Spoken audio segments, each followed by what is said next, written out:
Orleans has been fantastic for one man. Josh Allen came down here this week and wasn't an MVP, and now he'll be leaving New Orleans as the most valuable player in the NFL. Congratulations, Josh Allen. Hell yeah, Josh. Thanks, Josh.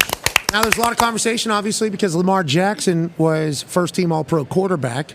So everybody assumed, I think, since 1987, basically, in this particular situation, anybody that's been voted first-team All-Pro or something like that wins the MVP. John Elway, I think, I was reading a stat, I think John Elway was the last time, that had happened or whatever. That TV's so far away, there's no way I could read that, but I do appreciate you making me smarter, Foxy. Elway MVP, Montana first-team All-Pro. And that was 1987. Yeah, and then I think it did happen again with Peyton and McNair. Okay, so this has happened in the past, mostly because they're saying that it's a statistical award being first-team All-Pro, where the MVP is value of player to team. And I think that was Dan Orlovsky's argument this morning. It was also the conversation all year with the guy who has the AP vote for our particular program, which people in the AP were not happy about us getting a vote. No, they were not. But now the whole world basically knows who all has votes. Fascinating. I wonder if there was an uproar amongst other decisions that were made. You guys were voting for most valuable player. We saw your entry form, and you had Josh Allen as MVP. Why was that the case, and how do you think the awards went last night? Yeah, I mean, I think I was shocked that Josh Allen won the MVP, even though I voted for him as MVP because of how the AP went, or how the AP went. I also had Josh Allen as my first-team quarterback in the All-Pro, so I was not one of the voters that decided to put Lamar as first-team All-Pro and then vote for Josh as MVP. It's not a statistical award. The MVP is not. We learned that last year when Dak had the best statistics in the league for a quarterback, and Lamar won because Lamar's season last year was the most valuable season, even though his statistics were not the best. And then I thought this year is my first year voting. We had a lot of talk at the beginning of the season that the Bills' window was closed. They were done. They lost their receivers. They lost their safeties. They lost other guys off the defense. The window was closed for the Bills, and they didn't have a chance. And then Josh put the team on his back. Khalil Shakir was their number one receiver. And coming into the season, people are like, you can't win with that as your number one receiver. And I thought Josh just did so much to carry the team. Not that Lamar didn't. I had Lamar as my offensive player of the year because the year he had was historic as well. So I didn't want Lamar to be left out completely because of the season he had was unbelievable. But I just thought Josh did more with less.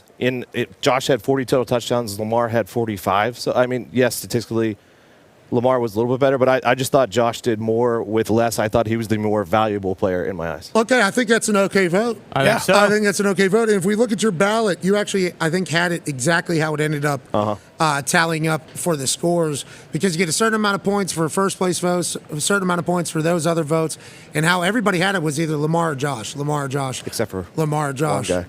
Yeah. Well, of course. Who? I can't remember the guy's name, but he had Lamar fourth in MVP voting. I don't know who the guy is. I can't remember it off the top of my head. Something Miller. That's probably. I don't understand how that happens. Vote.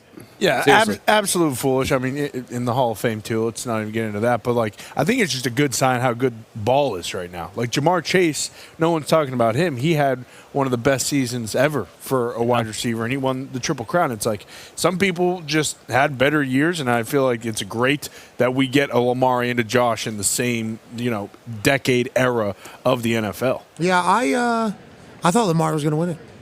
I was watching the show live, very surprised. Now, a lot of things happened during that show. What's your thoughts on we had the honors last night, NFL honors, two great deserving quarterbacks with Josh Allen, Lamar Jackson. What's your thoughts on MVP this year?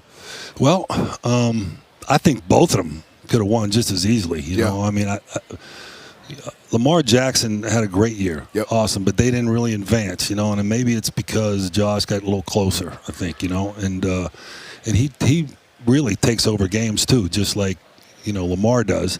I just think it was his year because how he was running the football in critical situations, the playoff games where he, came from behind, winning those games. I mean, those are the kind of times when you look at a guy and say, okay, he's the MVP. Gotcha. So I mean, I would have voted for either one of them. Yeah. And they both deserve it. Do you guys get a vote, ex-MVP? No. They don't care about you. They only care about this guy. Yeah. You get a vote? He got a vote. Man. I got to call somebody up. This is bullshit. I agree, Dan. I agree. There was a lot of talk after this last loss to the Chiefs, another loss to the Chiefs, another loss to Patrick Mahomes. People said they started feeling bad for Josh Allen. Is he ever going to get the big one?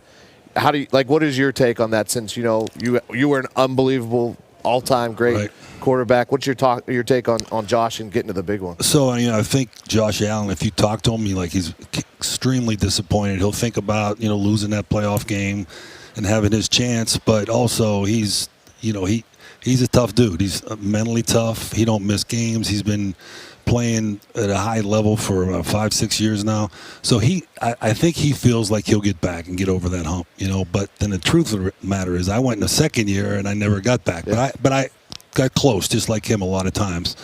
So he'll deal with it. He'll be fine. He'll come out of that. But he will. But he will think about that all off season. And there's a lot of times you do that. I did it too. Rest of your life, probably. Yeah. Some games. Yeah. Yeah, absolutely. I mean, that's a competitor. That's what high-end athletes have to deal with.